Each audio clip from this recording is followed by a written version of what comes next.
മണിപ്പൂരിലെ കാര്യമാണെങ്കിലും 300ഓളം കൊലപാതകങ്ങൾ നടന്നു.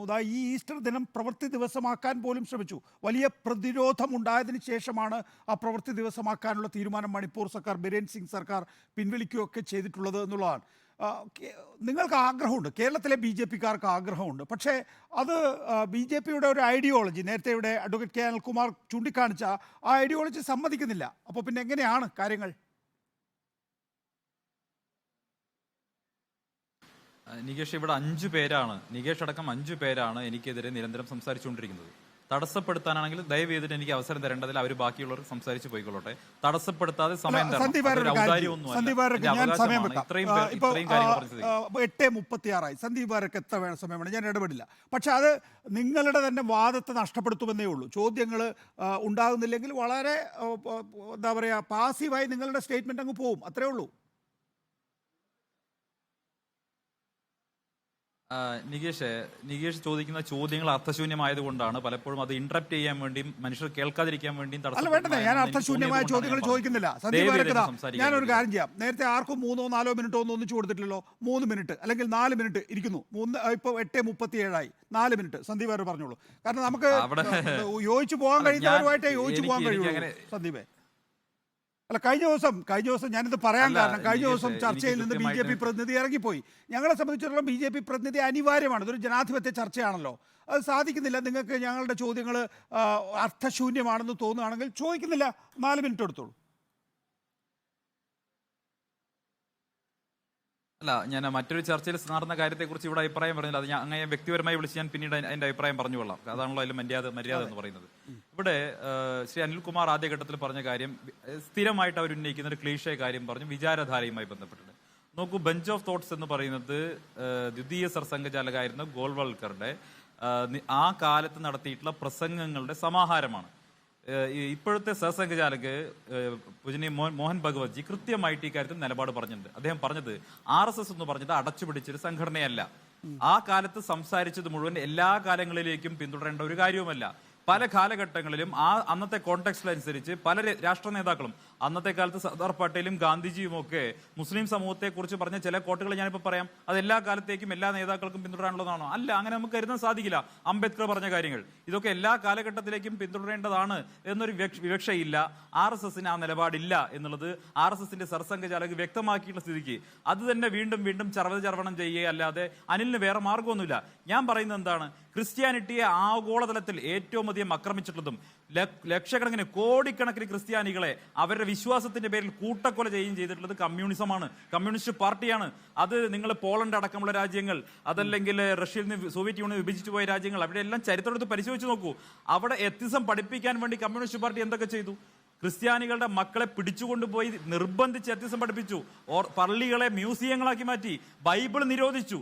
ബൈബിള് പോലും നിരോധിച്ചവരാണ് കമ്മ്യൂണിസ്റ്റുകാർ. അവരാണ് ഇവിടെ നിന്നൊരു വലിയ ക്രിസ്ത്യൻ സ്നേഹം പറയുന്നത്. ഒന്ന്.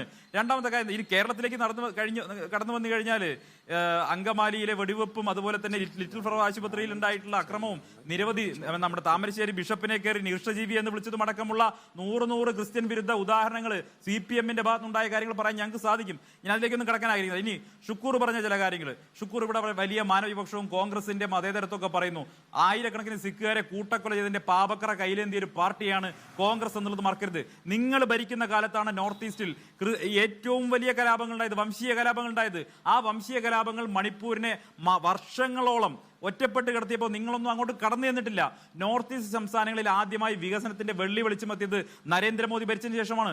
അവിടുത്തെ ജനങ്ങൾക്ക് ആദ്യമായിട്ടൊരു ട്രെയിൻ കിട്ടിയത്, അവിടുത്തെ ജനങ്ങൾക്ക് ആദ്യമായിട്ടൊരു എയർപോർട്ട് കിട്ടുന്നത്, അല്ലെങ്കിൽ ആധുനിക ചികിത്സാ സംവിധാനങ്ങൾ കിട്ടുന്നത്, അതല്ലെങ്കിൽ അതിനപ്പുറം വ്യവസായ സ്ഥാപനങ്ങൾ വരുന്നത്, അവിടേക്ക് നല്ല റോഡ് വരുന്നത്, അതെല്ലാം നരേന്ദ്രമോദി അധികാരത്തിൽ വന്ന ശേഷമാണ്. നോർത്ത് ഈസ്റ്റിനെ അവികസിതമാക്കി വിടുക എന്നുള്ളത് ഞങ്ങളുടെ നയമായിരുന്നു എന്നുള്ളത് പാർലമെന്റിൽ പ്രസംഗിച്ചയാളുടെ പേര് AK ആന്റണി എന്നുള്ളതാണ്. എന്തുകൊണ്ടാണ്?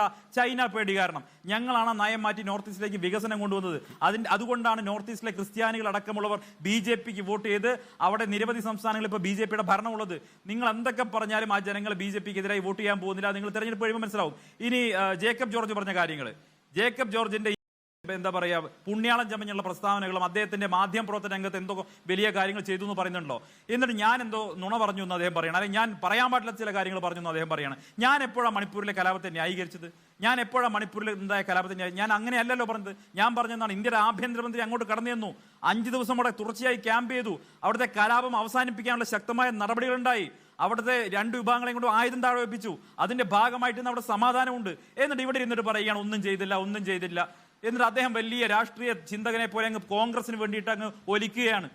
നിങ്ങളുടെ നിലപാട് എന്താ നമുക്ക് നല്ല ബോധ്യമുണ്ട്. എല്ലാ ചർച്ചയിലും താങ്കൾ ഒഴുക്കുന്ന ഈ പൂങ്കണ്ണീര്, BJPക്കെതിരായി പറയുന്ന കാര്യങ്ങൾ, ഇത് കൃത്യമായ ബോധ്യം ജേക്കബ് ജോർജ് എനിക്കുണ്ട്.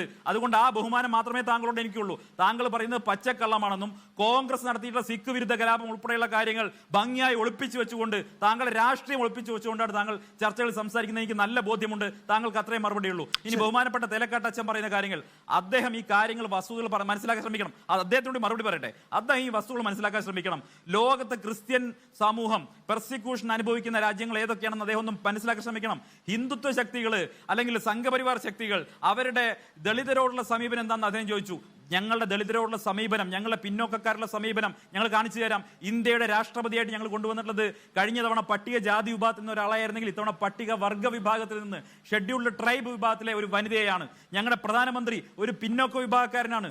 ഞങ്ങളുടെ മന്ത്രിസഭയിൽ ഏറ്റവും അധികം ദളിതന്മാരുള്ള മന്ത്രിസഭ നരേന്ദ്രമോദിയുടെ മന്ത്രിസഭയാണ്. ഏറ്റവും അധികം ST വിഭാഗത്തിലെയും SC വിഭാഗത്തിലെയും MP മാരും മന്ത്രിമാരും ഉള്ളത് ഞങ്ങളുടെ മന്ത്രിസഭയിലാണ്. ഞങ്ങളുടെ മുഖ്യമന്ത്രിമാരാണ് ഷെഡ്യൂൾഡ് ട്രൈബ് വിഭാഗത്തിൽ നിന്നും ഷെഡ്യൂൾഡ് കാസ്റ്റ് വിഭാഗത്തിൽ നിന്നുള്ളത്. അതാണ് ഞങ്ങളുടെ സമീപനം. ഞങ്ങൾ അവർക്ക് അധികാരം കൊടുത്തു, അവരെ ഞങ്ങൾ ശാക്തീകരിച്ചു, അവരെ ഞങ്ങൾ പാർട്ടിയിലും ഞങ്ങൾ മുന്നിൽ കൊണ്ടുവന്നു.